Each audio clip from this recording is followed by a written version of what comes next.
लगन तुमसे लगा बैठी, लगन तुमसे लगा बैठी, जब होगा देखा जाएगा। लगन तुमसे लगा बैठी, लगन तुमसे लगा बैठी, जब होगा देखा जाएगा।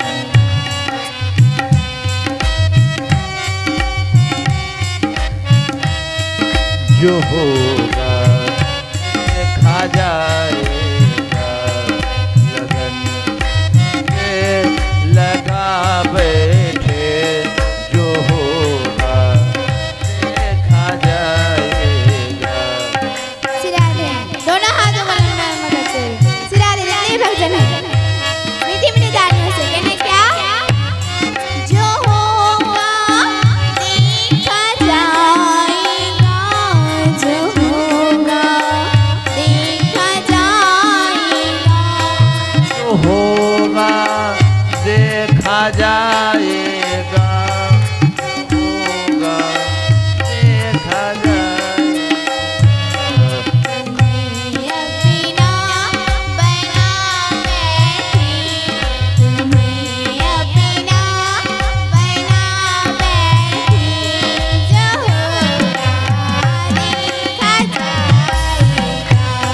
लगन तुमसे लगा बैठी, लगन तुमसे लगा बैठी, जो होगा देखा जाएगा।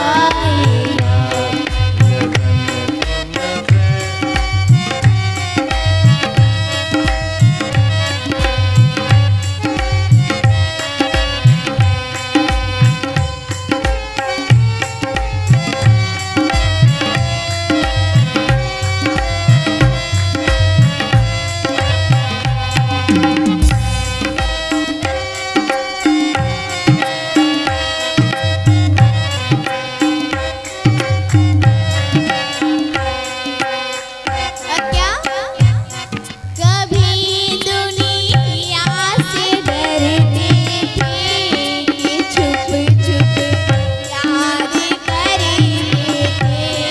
कभी दुनिया से डरते थे कि छुप छुप याद करते थे, कि छुप छुप याद करते थे। लो अब पर्दा हटा बैठी, लो अब पर्दा हटा बैठी, जो होगा देखा जाएगा। लगन तुमसे लगा बैठी, लगन तुमसे लगा बैठी, जो होगा देखा जाएगा।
लड्डू गोपाली रानी की जय जय श्री राधे, जय जय श्री राधे, जय जय श्री राधे श्याम।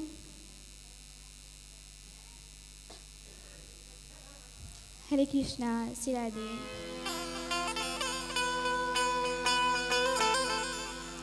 अच्छा, मैं अभी पूछ लेती हूँ, ठीक है? अच्छा, अभी तक कौन कौन सी कथा हुई?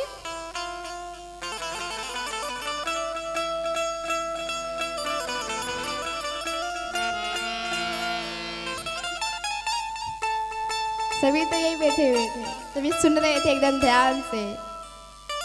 तो बताइए,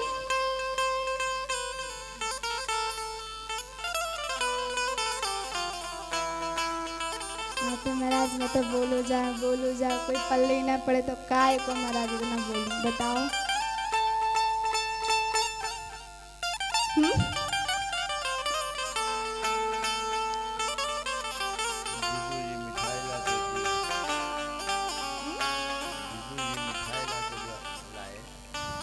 उसी स्वाद पर जो थे इसी जगह रुका। अच्छा,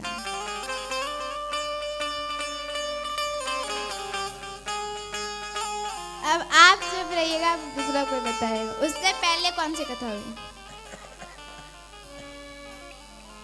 देखो, हमारे भागवत में ना अलग ही है, ठीक है? हमारा सिस्टम अलग है। इसमें से वक्ता भी बोले और श्रोता भी बोले, दोनों। इसलिए मैंने पहले ही चेतावनी दी थी। क्या? जैसे ही कोई क्वेश्चन आए तुरंत उत्तर आ जाना चाहिए।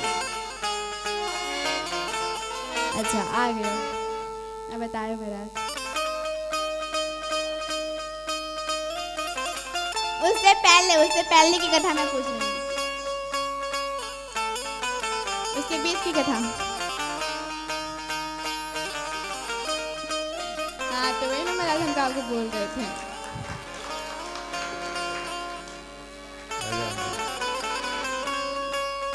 तो भैया मैं सही बोल रहे हैं। आपको लग रहा है थोड़ा सा डाउट किसी को नहीं ना है क्या डाउट किसी को? किसी को पता रहेगा तब ना बोलेगा महाराज, बताओ। चलो आओ अब कथा की और आगे बढ़े, जब इतना बता ही दियो तो। देखो, अब आगे का प्रसंग आता है ध्रुव जी का। देखिए, शंभु मनु की 3 पुत्री थी, आकीर्ति, देवहूति और प्रसूति। प्रसूति नामक जो पुत्री है उसका विवाह हुआ 10 प्रजापति के साथ, और वही 10 प्रजापति की पुत्री हमारी सती महारानी। और आगे चली तो उनके वंश में 3 पुत्री के बाद 2 पुत्र थे, उत्तानपाद और प्रियव्रत।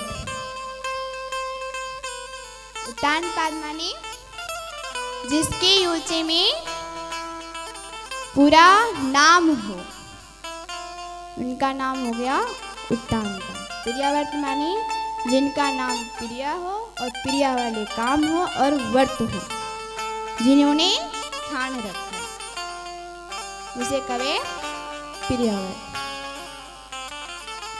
आगे चले तो उत्तानपाद के वंश में हमारे ध्रुव जी आते हैं। उत्तानपाद की पत्नी सुनुति, जो उनके संग रहा करती थी। हुआ क्या महाराज कि उन्हें कोई पुत्र नहीं हुआ, और यही हुआ यहाँ भी कि वो उत्तानपाद निकल गए कहीं राज्यों में। महाराज कोई काम होगा, ये तो हमें तो नहीं बतलाए गए हो, लेकिन जितना पता है उतना ही बता रही हूँ कि कहीं गए थे, घूमने के लिए गए होंगे कोई काम से। अब गए हो महाराज। अब वहां पे क्या हुआ कि एक राजा की पुत्री को देखे।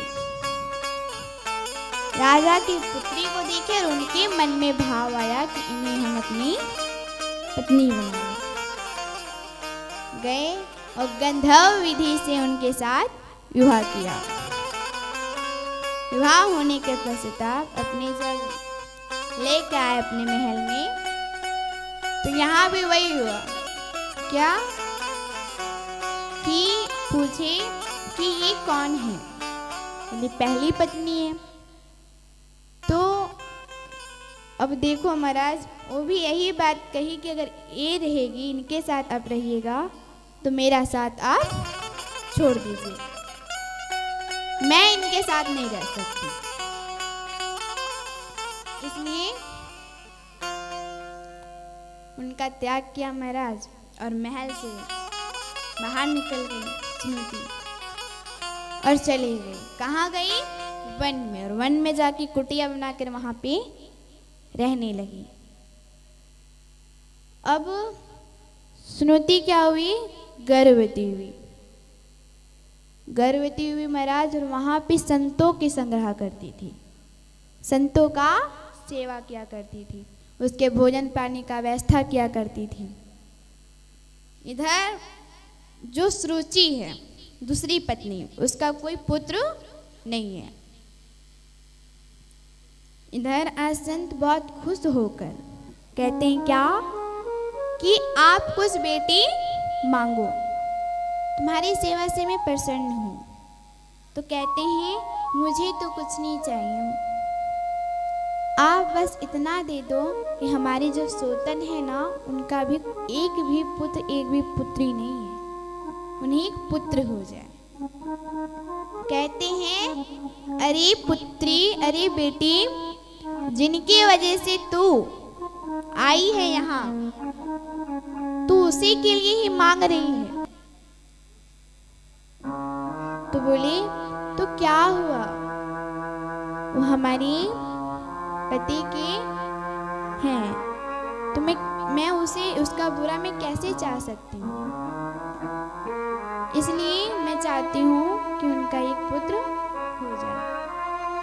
बोले आप चाहती हो पुत्री, तो मैं उसे दूंगा ही, परंतु आप अपने के लिए कुछ मांगो। तो कहा कि हमारे पुत्र जो हैं, उन पे आपकी कृपा हमेशा बनी रहे। और महाराज यहाँ सुनीति के गर्भ से पुत्र हुआ, जिनका नाम ध्रुव रखा गया। अब वहाँ पे संत आते, वहाँ पे कथा श्रवण करवाते, सत्संग होता, तो जो है ना उनकी मैया ध्रुव जी की गोदी में बिठाकर एकदम रखते हैं अपने पास, और संतों के संग में जाकर सत्संग सुनते। यहाँ पे क्या दिया प्लीज सुनो। जो तुम्हारे पुत्र है ना ध्रुव, वो तेजस्वी, मानस्वी, तपस्वी होंगे। इतना कहा संतों ने, एकदम खुश भी हुए। इधर जो उत्तानपाद है, वो किन्हीं राज्यों से राज्य जीत गया है, राजा से, और अपनी पत्नी के पास गए। कौन सी पत्नी के पास? सुरुचि के पास, जो दूसरी पत्नी थी, उनके पास गए। इधर ध्रुव ने देखा क्या कि जब भी पिताजी कहीं से जीत के आते तो हमारी मैया के पास आया करते थे, परंतु आज जो है वो सुरुचि के पास गए, सुरुचि मैया के पास। चलो चलते हैं महल। अब छोटे छोटे बालक थे, उनके बीच में खेलते खेलते महल को पहुंचे। महल में पहुंचे तो दो सैनिक थे। यहाँ पे उत्तानपाद जब गए अपनी पत्नी के पास, तो सैनिकों से कहा कि किसी को अंदर आने का अनुमति ना दे, किसी को अंदर आने मत देना। अब यहाँ पे जो पहली पत्नी, जो दूसरी पत्नी है महाराज, उसका एक पुत्र हुआ। क्या था? उस पुत्र का नाम उत्तम। दौड़ते हुए आया और अपने पिताजी के गोदी में जाकर बैठ गया। तो सिंहासन पे बैठे हैं महाराज। उत्तानपाद के गोदी में उत्तम और उसके बगल में उसकी पत्नी सुरुचि। यहाँ पे जब ध्रुव आए, जब अपने पिताजी के पास जाने की प्रयास की गई तो कहा सैनिकों ने कि आपको अंदर जाने का अनुमति नहीं है, आप नहीं जा सकते हो। बोले देखो, अगर मुझे जाने नहीं दिए, मुझे जाने नहीं दोगे तो आपको पिताजी दंड देंगे, परंतु हाँ, उनके दंड से मैं बचा सकता हूँ, परंतु मेरे दंड से आपको कौन बचाएगा। इधर सैनिकों ने भी सोचा कि महाराज राजा का पुत्र है, कहीं कुछ हो जाए तो, मुझे कहीं बाहर निकाल दिया सैनिकों से तो मेरा तो काम धंधा तो चौपट हो जाएगा, जाने दे दिए अंदर। जैसे अंदर गए महाराज, वहां पे देखो कि छोटा भाई अपनी पिताजी के गोदी में बैठा हुआ है। गया और अपनी पिताजी के गोदी में जाकर बैठने का प्रयास किया। उत्तम उतर के खेलने चला गया, देखा कि पिताजी की गोदी खाली है, तो मैं भी पिताजी का प्यार पाना चाहता हूँ। अब छोटा सा बच्चा है, किसी के मन में भी आलसा आ जाएगी महाराज, इच्छा आ गई उनके मन में भी कि मैं भी जाऊं और पिताजी का लाड प्यार पाऊं। गए और जो ध्रुव जी हैं, जैसे ही पिताजी के गोदी में बैठने वाले थे, सुरुचि ने हाथ पकड़ा और हाथ पकड़ के नीचे कर दिए। बोली तुम इस सिंहासन पे बैठने का लायक नहीं हो। इधर उत्तानपाद खड़े हुए और कुछ बोलने वाले थे, परंतु हुआ क्या महाराज कि इधर सुरुचि को देखे और चुपचाप जाके फिर बैठ गए। यहाँ पे ध्रुव जी को बहुत बुरा लगा। क्या बुरा लगा कि हमारे पिताजी इतना जल्दी बदल गए। अरे हमें गोदी से नीचे उतार दिए, परंतु पिताजी ने कुछ नहीं कहा। मैं उसका पुत्र नहीं हूं क्या? बताइए पिताजी, मैं आपका पुत्र नहीं हूं? सुरुचि ने कहा कि तुम पिताजी से क्या प्रश्न करते हो, मुझसे करो। तो बोले अच्छा, तो आप बताओ मैया कि ऐसा पिताजी ने क्यों किया? तो बोले मैं नहीं बताती, जा अपनी मैया से जाके पूछ किया ऐसा क्यों किया। बोलते हैं कि आप भी तो छोटी मैया है, आप भी बता दो मुझे। तो बोले देखो, उत्तानपाद राजा जी एक राजा है और दासियों के यहाँ राजा नहीं जाया करते। इतना कहे तो बोले ये हमारी मैया दासी कोई नहीं है, यहाँ की रानी है। बोले रानी थी, अब नहीं रही। आपकी मैया का स्थान हमें दिया गया है और आपका स्थान हमारे पुत्र उत्तम को। अब चले जाओ यहाँ से। बोले नहीं, मुझे भी इस सिंहासन पे बैठने का अधिकार है, मैं नहीं जाऊंगा। बोले कि आपको जाना ही पड़ेगा, अगर इतना ही इच्छा है आप इस सिंहासन पे बैठने का तो तुम जाओ, वन में जाओ और वन में जाकर तपस्या करो नारायण का। और नारायण जब भगवान प्रसन्न हो जाए तो उनसे कहो सुरुचि माता के गर्भ से जन्म लो, और अगर तुम मेरे गर्भ से जन्म लेगा तो मैं इस सिंहासन पे बैठने का अधिकार दूंगी। इतना कहा तो रोते रोते रोते रोते इधर ध्रुव जी आने लगे। आके कहते हैं क्या मैया सुनो ना, ऐसे छोटी मैया ने मुझे ऐसा क्यों कहा? मैंने आपके गर्भ से जन्म लेने से क्या मैंने पाप किया है?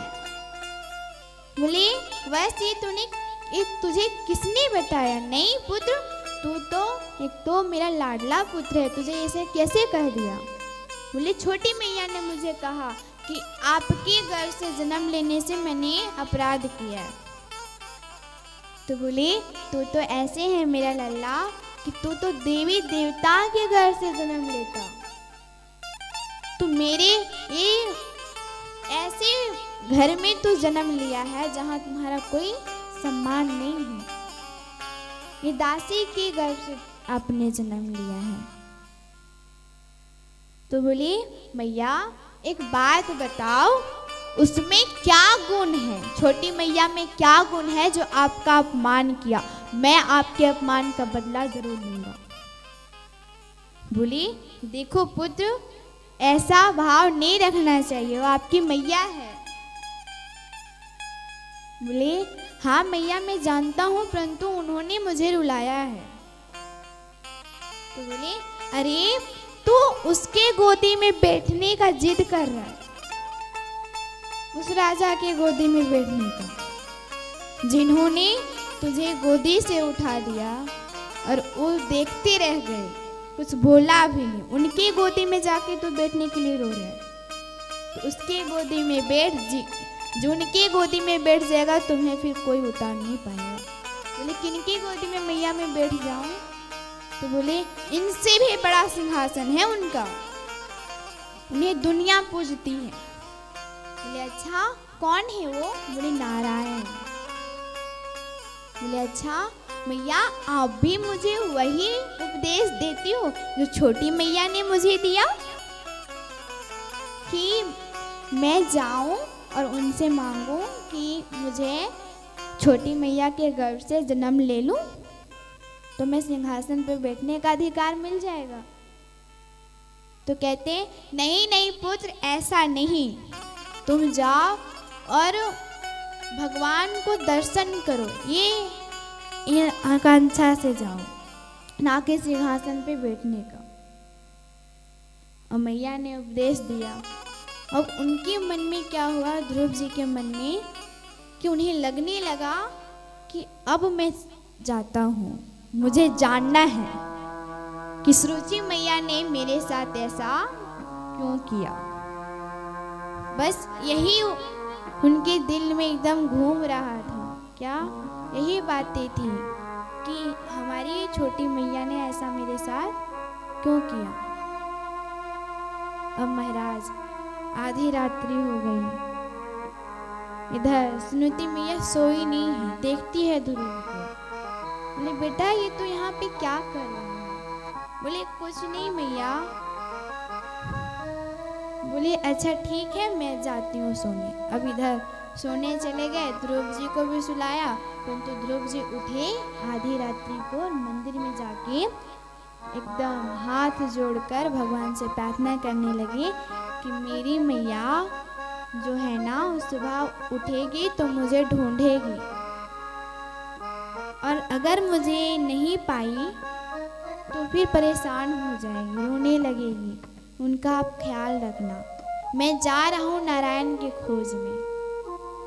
निकल पड़ा आधी रात्रि को, भटकते भटकते भटकते भटकते हो गई सुबह। बहुत दूर चला गया महाराज, इतना दूर कि वहां से वापस लौटना एक बच्चे के लिए बहुत मुश्किल है। हमारे ध्रुव जी 5 साल के हैं। ध्रुव जी छोटे से बच्चे चले जा रहे चले जा रहे चले जा रहे।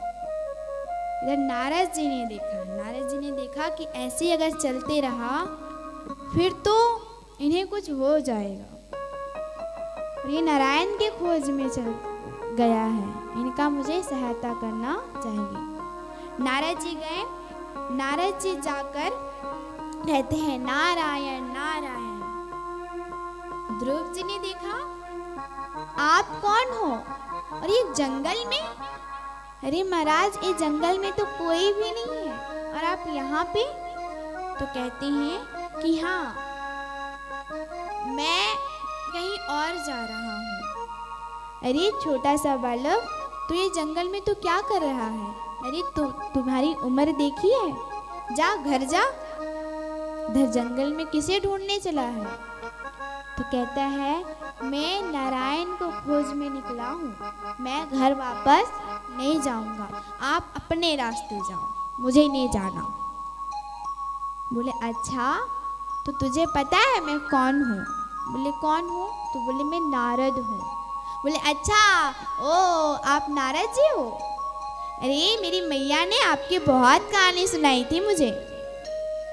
आप वही नारद हो ना जो हर कोई को आप भगवान से मिला देते हो? बोले हाँ, मैं वही नारद हूँ।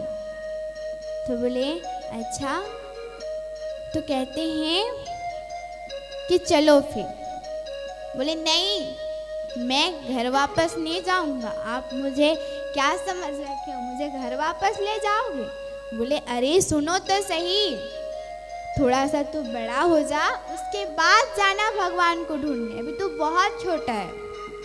बोले क्यों, मैं छोटा हूँ तो क्या हुआ, मैं भगवान को नहीं ढूंढ पाऊंगा, मेरी आंखें नहीं है क्या? बोले अच्छा तुझे पता है? बोले क्या? बोले यहाँ पे शेर रहते हैं, हिरण रहता है, तुझे खा जाएगा। बोले खा जाने दो, मुझे चिंता नहीं है। बोले अच्छा, इतना कॉन्फिडेंस? बोले हाँ। तो बोले अच्छा एक बात बता, तुम्हारी मैया क्या खिलाती है? बहुत तो एकदम हट्टा कट्टा जैसा मोटा तगड़ा लग रहे हो, एकदम बहुत प्यारे लग रहे हो मुझे तो तुम, बहुत तुम्हारी मीठी वाणी है। बोले हाँ, मेरी मैया ना मुझे दूध में चीनी डालकर हमें पिलाते हैं रोज शाम को। बोले अच्छा और क्या?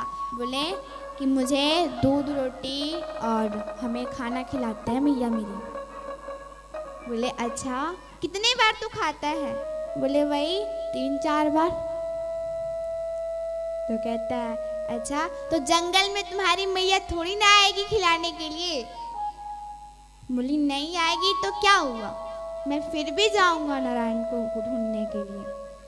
बोले अच्छा, तो बोला कि वहाँ ना शेर रहते हैं, तुझे खा जाएंगे, तुझे कोई खिलाने वाला नहीं होगा, वहाँ पत्तियाँ रहती है, पत्तियाँ, वहाँ पत्तियाँ तू खाएगा क्या? बोले मुझे नहीं मालूम। अरे जब दांत दियो तो दूध दियो, ठीक है, जब दांत नहीं तो दूध दियो, जब दांत होएगो तो कुछ और भी देगो, है ना? तो बोले अच्छा, इतना मतलब भगवान पे भरोसा है? बोले हाँ मुझे भरोसा है। आगे गए तो कहते हैं अच्छा सुनो, 2 दिन रहोगे फिर रोते रोते घर वापस आओगे, मैं बता रहा हूँ, वापस चले जाओ। बोले आप बताते हो कि नारद हो? मुझे नहीं लगता आप नारद हो, मुझे लगता आप कोई बहरूपिया हो, मुझे आप घर वापस जाने के लिए उपदेश करते हो। अरे मेरी मैया ने उपदेश किया है कि नारायण की खोज में निकलो, और आप मुझे घर वापस जाने के लिए कहते हो? मैं नहीं जाता, आप कोई बहरूपिया हो, मुझे छोड़ो, मैं जा रहा हूँ। अब जो नारद जी रोने लगे, बोले कि मैं ही नारद हूँ, मुझे पहचानो। बोले मैंने कभी देखा था क्या जो मैं तुझे पहचानूं? कहते हैं कि मैं तुम्हारा परीक्षा ले रहा था, मैं तुम्हारा परीक्षा ले रहा था कि मैं असली नारद हूँ, मैं कोई बहरूपिया नहीं हूँ। तो बोले ठीक है, मैं भरोसा कर ले रहा हूँ, चलो फिर जाओ, मैं भी जा रहा हूँ। जब जाने लगे ध्रुव जी कुछ दूर गए तो नारद जी बोलते क्या, अरे रुको तो सही। बोले अच्छा अब बताइए क्या चाहिए आपको? तो बोले जान चाहिए क्या मेरा आपको? बोले दे दोगे फिर जान? बोले हाँ दे दूंगा अगर आप मांगोगे तो। बोले सच में? बोले हाँ दे दूंगा। बोले मुझे जान नहीं चाहिए, मैं सिर्फ पूछना हूँ तुमसे कि तुमने कोई गुरु बनाया है? बोले गुरु नहीं, तो मैंने गुरु तो नहीं बनाया। तो बोले गुरु के बिना ज्ञान आधा होता है, तो तुझे पता है कि नारायण भगवान को कैसे बुलाते हैं? बोले नहीं मुझे नहीं मालूम है। तो बोले कि एक काम करो ना नारद जी, आप ही मेरे गुरु बन जाओ। बोले ठीक है। अब नारद जी बोलते हैं कि मैं गुरु बन गया, ये लो मंत्र और जाओ। कौन सा मंत्र दिया? तो आइए हम सभी लोग जाप करेंगे। क्या? ओम नमो भगवते वासुदेवाय। ओम नमो भगवते वासुदेवाय।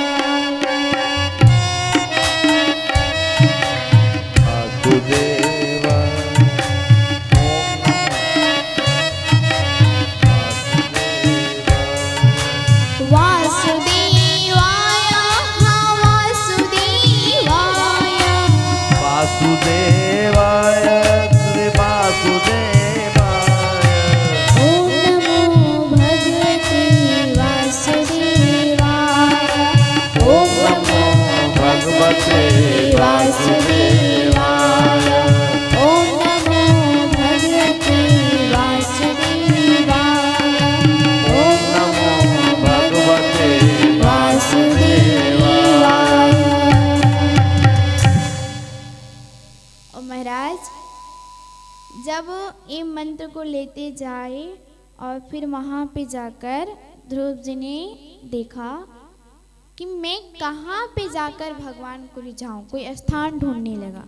अब छोटा सा बालक है महाराज, ढूंढते ढूंढते ढूंढते ढूंढते एकदम परेशान हो गया, एकदम लथपथ पसीने से। और वहाँ पे एक मतलब चट्टान जो होती है ना, चट्टान पत्थर, उसमें बहुत सारी पत्तियां थी। सबको हटाया, साफ किया और वहां पे जाकर एक पैर पे एक पैर लगा के और फिर हाथ को ऊपर करके हाथ जोड़कर ओम नमो भगवती का जाप करने लगा। जब जाप करने लगा महाराज, तो शुरू बार में तो क्या हुआ, फल खाकर कर रहा था। 2 मंत्र ऐसे निकल गए उनके। तीसरे मंत्र में क्या हुआ, उन्होंने फल खाना छोड़ दिया, फिर पत्तियां खाना शुरू किया। तीसरे मंत्र गुजर गया। चौथे मन में वायु को पान करके एकदम करने लगे भजन, इतने लीन हो गए। फिर क्या हुआ, ध्रुव जी ने 4 मंत्र में ही नारायण भगवान का एक स्वरूप बनाया, अपने अंदर एक छवि बनाई और छवि बनाकर इतना उनमें लीन हो गया कि अपनी वायु को पी कर, वायु को पान करके भगवान का भजन कर रहा था।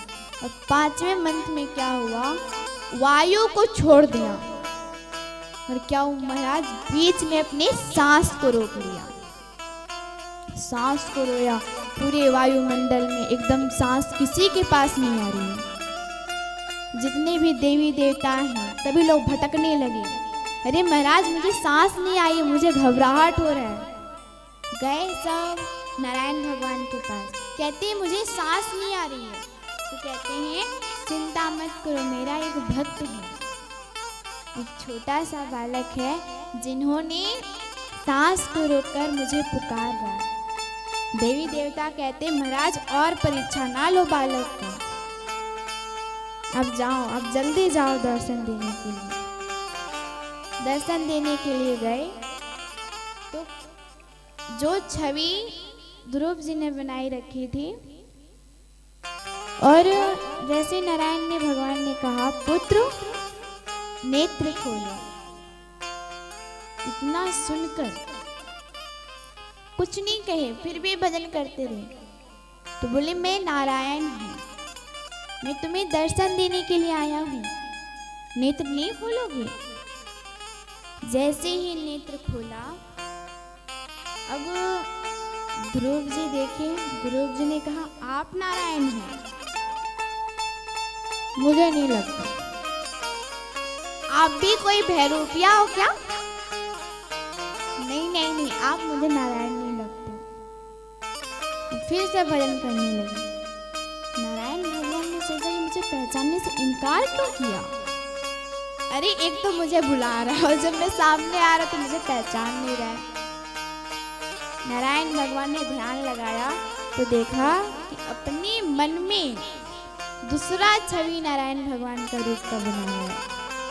तो वही स्वरूप में जब नारायण भगवान उनसे दर्शन दिए, अबर बोला कि बस मैं वही हूँ नारायण, आँख खोलो। अबर दूसरी बार जब आँख खोली तो एकदम मुस्कुराने लगे, खिलखिलाकर मुस्कुराने लगे। अब महाराज हंसने लगे ध्रुव जी को देखकर नारायण भगवान हंस रहे। जब नारायण भगवान जब हंस रहे तो ये बात जहाँ सुखदेव जी राजा परीक्षित को श्रवण करवा रहे थे, इधर सुखदेव जी हंस रहे और सुखदेव जी को देखकर महाराज परीक्षित जी हंस रहे। और यही भागवत को सूत जी जब सुनकादि ऋषियों को वहाँ पे संतों को श्रवण करवा रहे, तो वो भी यही भागवत को सुनकर जब कहा कि ध्रुव जी हंस रहे हैं और नारायण भगवान हंस रहे, दोनों एक दूसरे को देखकर टुकुर टुकुर देखकर इधर से उधर नजर नहीं हो रही है, तो जोर जोर से सब हंसने लगे महाराज। अब आधा घंटा तो इसी में बीत गए, अब काहे हंस रहे पता नहीं, बस ध्रुव जी को देखकर एकदम हंसने लगे। बाद में नारायण भगवान ने कहा कि पुत्र अब मुझसे कुछ मांगो। तो कहते हैं मैं क्या मांगू, मुझे नहीं मांगना। बोले कुछ तो मांगने के लिए आए ही थे तुम। बोले नहीं नहीं नहीं मुझे कुछ नहीं चाहिए। अब क्या हुआ महाराज, जब वो मांगने के लिए जब इतना कह रहे थे तो ध्रुव जी को बोलना नहीं आ रहा था। जब ध्रुव जी ने भगवान को देखा था तो उनके मन में आ रहा था कि मैं भगवान का स्तुति करूं। तो महाराज उन्हें आ नहीं रहा था कि मैं बोलूं तो बोलूं कैसे, मैं कैसे संबोधन करके उन्हें उसका सत्कार करूं, उन्हें आ नहीं रहा था। इधर नारायण भगवान ने अपने शंख को उनके गले से लगाया और पूरा जितना ज्ञान है सब उनके अंदर आ गया। तो कहते हैं कि मुझे अब कुछ नहीं चाहिए, मुझे अब संतों का संग चाहिए। यहाँ पे नारायण भगवान ने कहा कि तुम कुछ सवालों के साथ और सिंहासन पे बैठने की इच्छा से आए थे, पहले सवाल बताओ। तो बोले सवाल यही था कि सूची माता ने मेरे साथ ऐसा क्यों किया, और दूसरा कि मैं सिंहासन पे बैठने का अधिकार मेरा नहीं है क्या। तो कहता है कि देखो पुत्र, अगर आज सूची माता ये तुम्हें इतना कठोर नहीं बोलती तो आज तुम मुझे दर्शन नहीं कर पाते। तो कहीं ना कहीं यही भाव हो। बोले समझ में आ गया। बोले सिंहासन पे बैठने का अधिकार, तो अगर तुम्हारे अंदर, अगर तुम्हारे दिल में चोट नहीं पूछती तो आज आप नारद का दर्शन नहीं कर पाते। तो बोले कि अच्छा तो मैं अब चलता हूँ। कहते हैं क्या, कहाँ पे जा रहे हो। तो कहते हैं संतों के संग। तो बोले पहले सिंहासन पे बैठ तो लो, राजगद्दी पे। तो पहले ध्रुव जी को महल लौटने के लिए कहे, और जब महल लौटने के लिए गए महाराज, तो महल में गए और महल में जाकर अपनी मैया से मिले, फिर उत्तानपाद से मिले, अपने पिताजी से मिले। पिताजी ने देखा ध्रुव को आते वक्त अपनी ओर, तो फिर गले से लगा लिया, और गले से लगाकर फिर उन्हें छोड़ दिया। फिर आज अभिषेक किए उनका, और स्नुति और उत्तानपाद दोनों वन में गए। बोली बाकी बिहारी लाल की, राधा रानी सरकार की, ध्रुव भक्ति की, जय जय श्री राधे, जय जय श्री